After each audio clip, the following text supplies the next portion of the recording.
Hey guys, this morning this first support or help video is going to be dedicated to just the XMedia 2.0 print server here.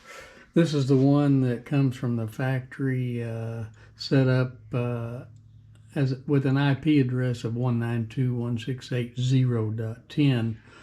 Our plan is to access the little print server and change it to a one dot something that is the same network as what we're using here in our home office. Okay, next step would be to check your IP config.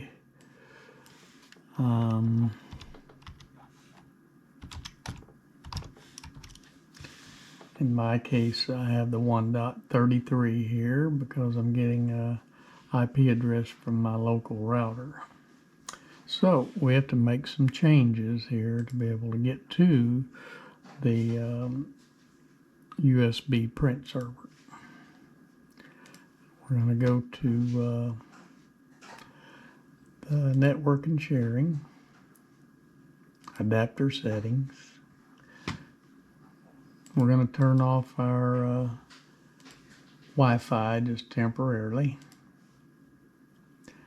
Then we're going to go into Ethernet since we have our device connected through Ethernet here, going straight to our computer. This is just temporarily so we can access the USB print server. We have to make a change right in here to the IPv4 properties. And we're going to just use a random number. It has to be the 192.168, and has to put the 0 in because that's what our device is that we're going to be trying to access. And I'm just going to give this one a 5 temporarily. Click here on the subnet mask, and it puts it in automatically. We say OK, and we close. And we close this, and then we go to our browser. We type in 192.168.0.10 is the address of the XMedia USB server. And now we have a menu coming up that's associated with just this server. This is the little print server we're accessing, and I'm changing the IP address because if we leave that 0 in there, right there, some printers might not be able to communicate properly. Some USB printers might not be able to communicate properly with our router, since mine is a 1 dot something here. So we're going to go into setup, and we're going to click on the TCP IP at the top, and we're going to change these last digits here, and let's just make it 1.45 since that's one that I used recently. And we'll just put that in. And when we save and start, we won't be able to access the print server unless we change those settings back in our IPv4 settings. So we're going to save and restart here.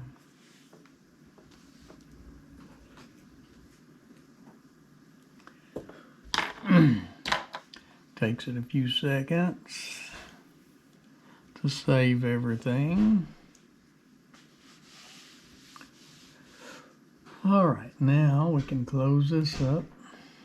We can go back where we was earlier to the network and sharing, the adapter settings, the Ethernet, and go to properties. And we're just going to put this back like it was. We're going to take all this out right here. Okay, guys, after further investigation, here's what I figured out. Once we change the IP address in the USB print server under the adapter settings, in order to gain access to it again, I had to come in and disconnect my Wi-Fi. I had to come back to the Ethernet here under properties, go back to the IPv4, go to the properties, and I just gave it a random number of 1.55 here, and then I said okay and okay, and I'm disconnected. And now if I hit my browser, 192.168.1.45, there we are. We're able to access it from our 1.1 or 1. Whatever. See, under the TCP, there's our 1.45. You probably won't ever have to go back in here unless somebody on purposely or accidentally hits your reset button that's on your USB print server. Once you get it set up, it should be set up from now on.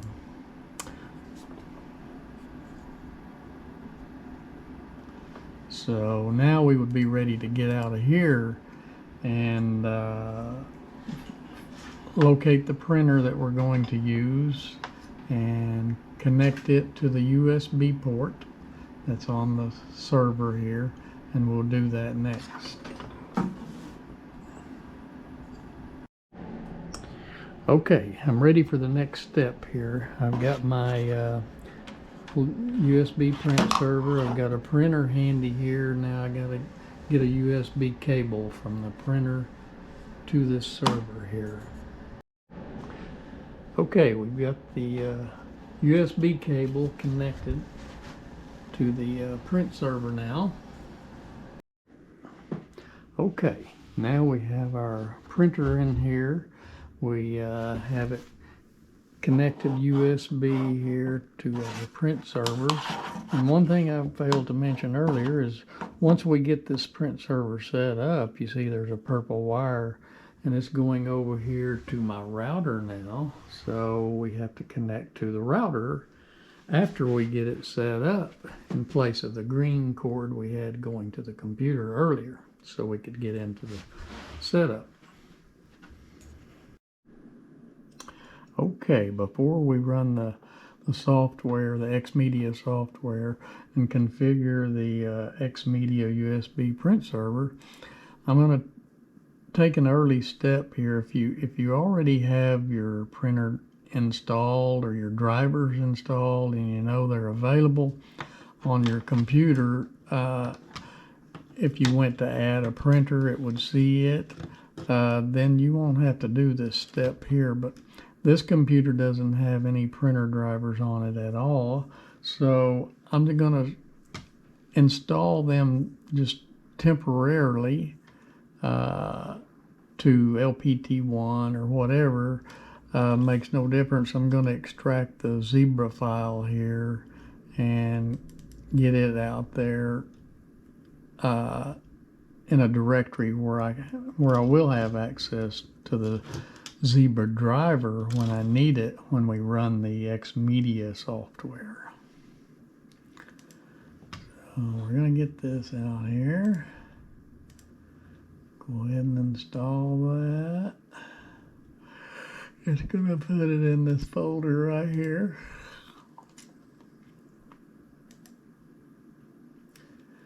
And going to go ahead and grab those and get them out there in the system.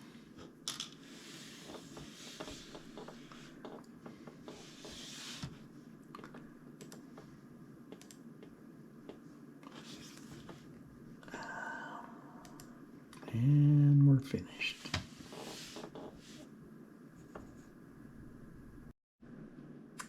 Okay, we got the Zebra setup utility out here now. We're going to go ahead and fire it up. This will be the next step to getting our drivers just in the system where they're visible by our XMedia print server.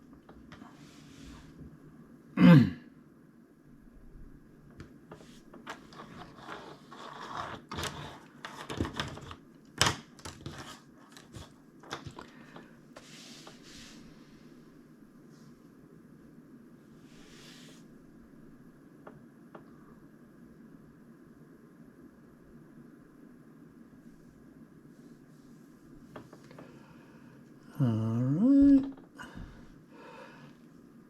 doesn't matter what we say here, could be, we know ours is on our print server, so it's not going to be visible anyway by the printer driver here. I'll just tell it to put it somewhere else.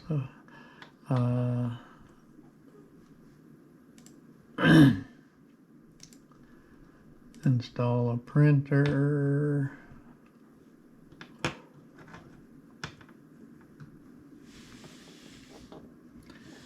And ours is a Zebra TLP2824. Obviously the steps I'm taking here is doing absolutely nothing other than putting a driver in Windows so it'll be visible later on when we install the XMedia USB server. And we'll just let it go to LPT1, and we don't really want to launch the font loader.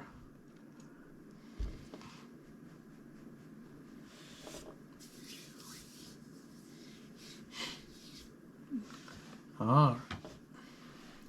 And we're just going to close that up for now. Okay, now I'm going to go back to my printers folder here by doing the shell command again. And you can see it put a Zebra in here.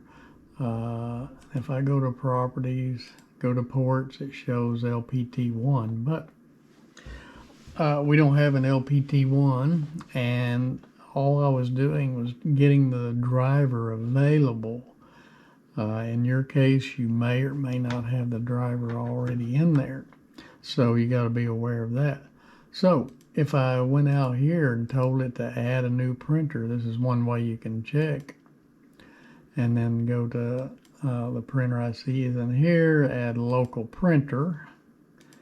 Next, we can use LPT1 again because it's just moot, but you see the Zebra Designer here is available now, whereas it wasn't earlier. And we have the drivers, all of them available here in our TLP2824 here. So that's what we need available to us when we access the XMedia USB print server here in just a moment.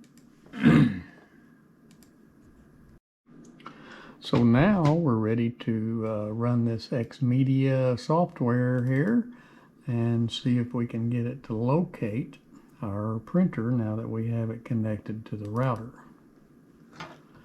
The PS110U. Say next, next. Starting up the wizard, looking for it. And now it says it's found a print server.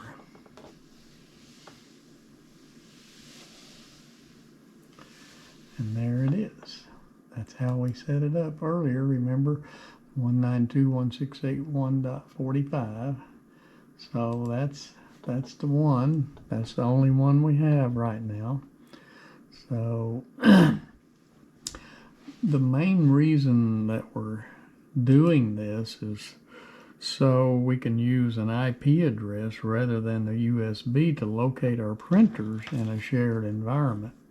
Seems like Windows 11 is kind of stubborn about sharing the older USB printers, and this is a way around that. So we're going to highlight that one, go to next.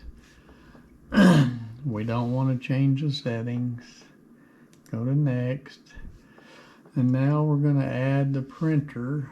We're not going to add that one that you see listed there because those are the two listed in our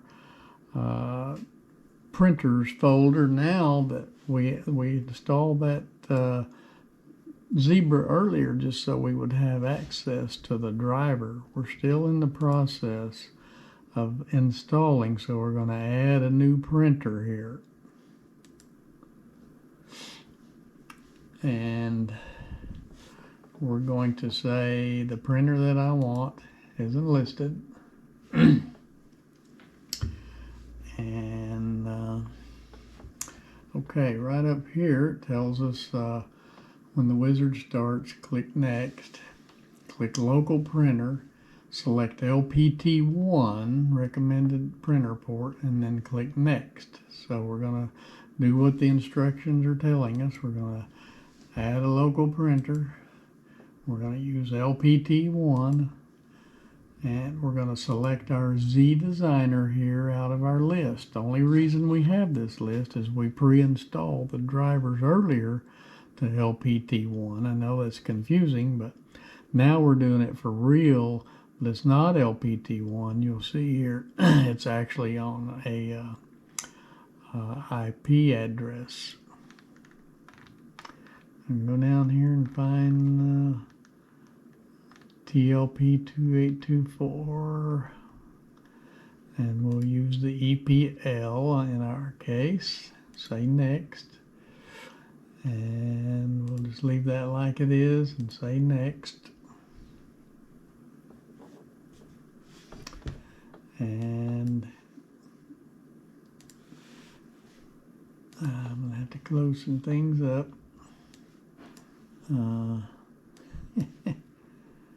Close that. Okay, and now we can see that our new one that we just installed is right here. So we're going to hit Next.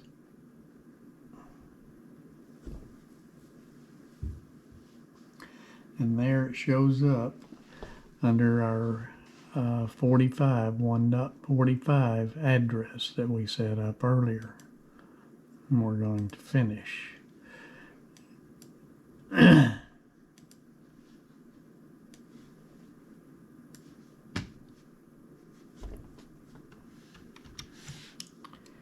Go into our printers folder, and now we'll look at the properties on this one.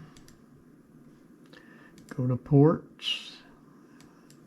That's not the one. Must be this one. Properties, ports, and there we go. We see it set up on that 192.168.45, and it gave it a -1 during the installation of the XMedia software. And we're just going to cancel that. And now we can go to our properties, and we can go to preferences, and we'll go to tools, and we're going to calibrate the media here shortly. Okay, now we're going to hit the calibrate the media. We're going to send that to the printer, and we can see that now it's getting a signal from our printer driver, and we're going to apply that setting and say OK. All right, now that we have our XMedia print server connected, installed properly, and installed on the computer next to it here, we can go to each computer in our network now and set up this print server to be used in our network by as many computers as we want, using the XMedia software to install it on each computer. All right, we're over here on our second computer now. The XMedia is installed on the computer behind me, and as a matter of fact, the computer's not even turned on. So since the XMedia print servers connected to our Wi-Fi now with a wire. We can access it from any computer in our network. Going to the XMedia software, we'll do a auto run here in just a moment. First of all, we'll show you what's in our printers folder right now. We have a couple of brothers in here, some generic text, a fax, and all the normal stuff. And we'll show you here shortly this folder again with the new XMedia print server connected to the Zebra printer. Hitting the auto run software, and we have the 110U.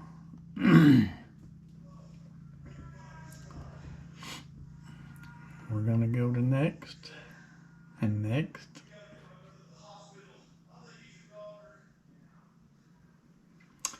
And there's our XMedia software. Go to next, and we'll see what it finds here.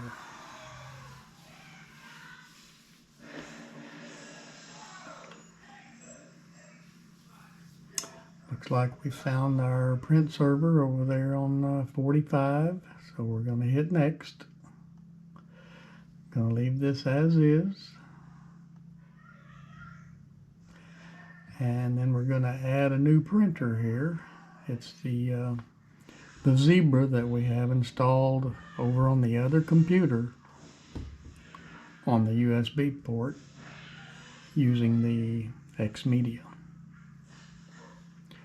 We're going to do what the instructions say and say add local printer, and we're going to go to next. I'm going to leave LPT1 as the default. And now, since the Zebra's been installed on this computer before, we have access to the drivers.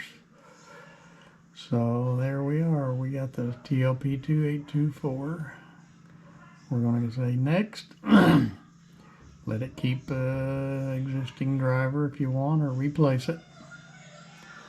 And we'll just change the name here and put XMedia USB so we can identify it easily. And we'll just say next. Tell it to share, but it's not necessary. It's not going to be our default printer. All right, and there it is. I'm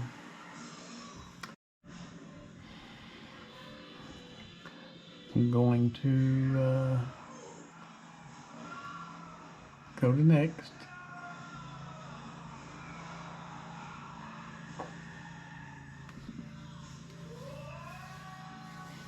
And there's our Zebra on the .145 that's installed over, you might say, on the other computer as the area of where it's at.